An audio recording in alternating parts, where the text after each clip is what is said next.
insurance industry, I would say that the top 3 trends we see, I think, is the number one is the telematics and the self-driving cars area, where you have measured data from your driving behavior, which can be used for calculating pricing, reducing risks in driving, and then of course the entire area of self-driving cars and how that will affect the insurance industry. I mean, who is responsible for driving, and if you hit a self-driving car? Is it the insurance company, the one who manufactured the car, or the one sitting in the self-driving car? So I think that's one of the big areas coming along for the insurance industry. And in the area of measuring people's driving skills and giving them premiums, premium reductions and so on, we already have that in pilot or in production today. Another area which I think is big is when it comes to smart housing and also smart industries, where you can use devices in your home or your house to reduce risks of claims and maybe water damage, fire damage. You can get alarms about things that you need to think about, like taking the water out of your summer house before leaving for winter to avoid having pipes explode due to freezing in the winter. And also there could be seasonal things that you have to be aware of in spring and summer, where you can use all types of devices and data to collect and analyze and help your customers.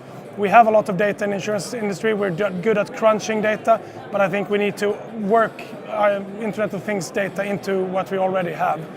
The last big area I think we have is health insurance, becoming very, very popular in the last couple of years, just since the last event I was on, just with Fitbits, smartwatches, Apple Watches, where people measure and do all kind of data points on their exercise and their health. And I think that's an area where we can provide more support for customers, and if they lead a healthy lifestyle, we can support them when it comes to health insurance and sickness insurance in a much more granular and better way than we actually do today. So that's 3 big areas which I see.